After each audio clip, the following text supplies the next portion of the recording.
नमस्कार दोस्तों, स्वागत है आपका अपनी यूट्यूब चैनल बीडीपी इन्वेस्टमेंट में। और आज की इस वीडियो में हम बात करने वाले हैं एचईजी लिमिटेड और ग्रेफाइट इंडिया के ऊपर, जहां पे दोस्तों जबरदस्त तेजी बन रही है। तेजी के पीछे के रीजन क्या है उसके ऊपर चर्चा करेंगे। और दोस्तों एक मंथ पहले ही दोस्तों इस स्टॉक को बार बार मैं अपने चैनल के ऊपर दोस्तों आपको बता रहा हूँ कि यहाँ पे तेजी बन रही है, क्योंकि दोस्तों चाइना का री ओपनिंग हो रहा है इकोनॉमी का। और अमेरिका में जो दोस्तों स्टील के लिए एल्यूमिनियम और यूएस जहाँ पे दोस्तों इंपोर्ट ड्यूटी लगाई गई थी उसको शायद रिमूव हो सकती है। उस होप में स्टील सेक्टर में तेजी आई है। और एचईजी और ग्रेफाइट इंडिया का काम है दोस्तों जो स्टील के जो रहते वहां पे दोस्तों इनका कारोबार पूरा टिका हुआ है इलेक्ट्रोड का। तो अब यहाँ पे आज भी 16.23% की तेजी बन गई है। और पिछले एक महीने में अगर बात की जाए तो 35.82% की तेजी बनी है। क्या ये तेजी ऐसी जारी रहेगी या यहाँ पे एक रुकावट आ सकती है, उसके ऊपर हम चर्चा करने वाले हैं। पिछले 6 महीने में अगर देखें प्राइस मूवमेंट को तो 56% का मोमेंटम आया है अपसाइड। एक साल के अंदर 68% का रिटर्न दिया है और 5 साल के अंदर 47% का नेगेटिव रिटर्न है। Over the longer period of time अगर देखा जाए तो 4136% का रिटर्न दिया है। एचईजी का अगर आप देखेंगे तो एचईजी का मार्केट कैप 6323 करोड़ का है। और बुक वैल्यू जो है 1109 करोड़ से है दोस्तों। 1109 दोस्तों जब हमने डिस्कस किया था तब दोस्तों बुक वैल्यू से भी नीचे कारोबार कर रहा था, अब दोस्तों बहुत ज्यादा ऊपर चला गया है। स्टॉक का पी है 11.9 का, आरओसी है 13%, आरओई है 13% और फेस वैल्यू 10 का है। डेब्ट 743 करोड़ का है, डेब्ट टू इक्विटी है 0.17। अगर यहाँ पे आप देखेंगे ग्रेफाइट इंडिया का जो पी है वो 40.70 है, वहां से एचएजी काफी सस्ता है, 11.88 का पी है। पैनासोनिक कार्बन 14.39 का पी है। तो ओवरऑल आप देखा जाए तो एचएजी काफी सस्ता स्टॉक है। प्रॉफिट एंड लॉस स्टेटमेंट के ऊपर आप नजर डालोगे अब समझ में आएगा कि दोस्तों रिजल्ट जो है दोस्तों यहाँ पे 2019 तक तो बेहतरीन था, उसके बाद सेल्स में कटौती आ गई और अब दोस्तों वापस से ट्रैक पे आ रहा है। ऑपरेटिंग प्रॉफिट मार्जिन पहले दोस्तों बहुत ज्यादा था, अब उसमें दोस्तों थोड़ी सी कमी आ रही है, बट अब इम्प्रूव हो रहा है। 25% का ऑपरेटिंग प्रॉफिट मार्जिन है। और जो कंपनी का दोस्तों जो नेट प्रॉफिट है वो 532 का है दोस्तों। तो ईयर टू ईयर में काफी अच्छा सुधार आ रहा है, ईपीएस में भी वृद्धि हो रही है। अगर बात करें शेयर होल्डिंग पैटर्न के ऊपर, अब देख सकते हैं प्रमोटर के पास होल्डिंग जो है वो 55.77 है। एफआईए का होल्डिंग 6.25 है दोस्तों। 4.98 से बढ़ा के 6.25 किया है। डीआईए ने 6.67 से बढ़ा के 6.26 किया है। और पब्लिक के पास होल्डिंग है 31.71 का। यहाँ पे आप देखेंगे दोस्तों, हम चार्ट के ऊपर चलते हैं और चार्ट के ऊपर आप देख सकते हैं कि चार्ट के ऊपर जो है बहुत ही बढ़िया मोमेंटम हमें देखने को मिल रहा है। यहाँ पे हमने वीकली चार्ट सिलेक्ट किया है और वीकली चार्ट में स्विंग लो से लेके स्विंग हाई को कनेक्ट करने के बाद जो फिबोनाची रिट्रेसमेंट लेवल 1267 आया है दोस्तों, और उस लेवल को दोस्तों लास्ट टाइम जब उसको दोस्तों क्रॉस किया था तब हमने डिस्कस किया था। और 50% का रिट्रेसमेंट 1528 और 38.2% का रिट्रेसमेंट 1789 है। ये स्टॉक की खासियत है कि दोस्तों एक बार 61.8% का रिट्रेसमेंट तोड़ेगा फिर हमें एक अच्छे नए लेवल देखने को मिल सकते हैं। और यहाँ पे हमने डिस्कस तब किया था स्टॉक को पहली बार जब 900 का लेवल जहाँ पे मल्टीपल टाइम स्टॉक सपोर्ट ले रहा था, और वहीं से रैली स्टार्ट हो गई और बहुत ही बढ़िया रिटर्न दे दिया।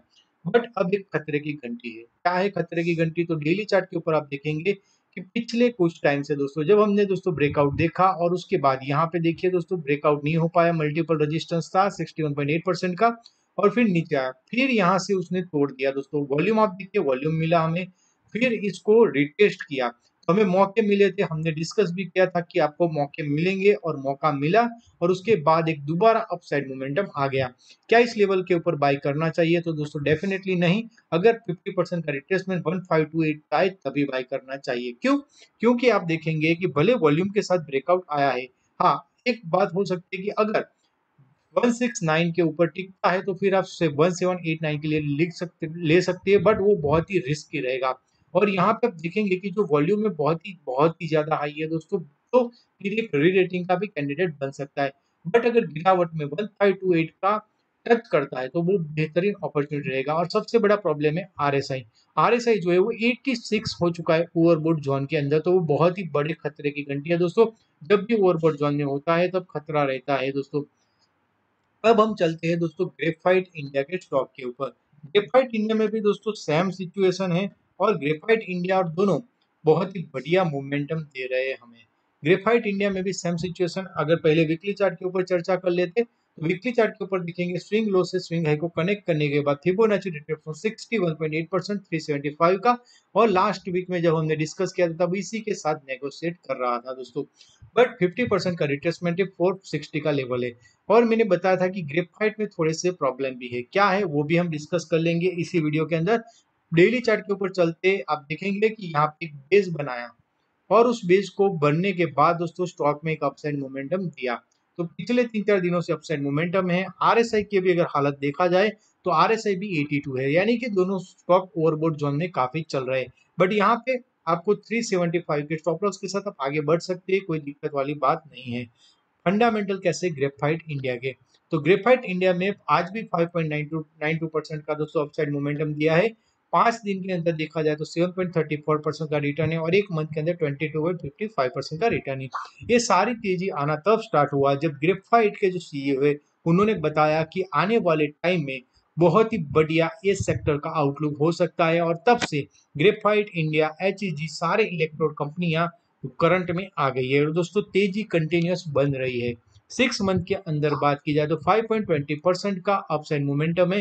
5 साल के अंदर दोस्तों स्टॉक में 47% का नेगेटिव मोमेंटम है, और लॉन्ग टर्म में 7.46% का मोमेंटम है। अगर बात करें ग्रेफाइट इंडिया लिमिटेड के ऊपर तो मार्केट कैप है 8099 करोड़ का, स्टॉक का पीए 40.7 का, बुक वैल्यू है 254, और डिविडेंड यील्ड है 2.05 का।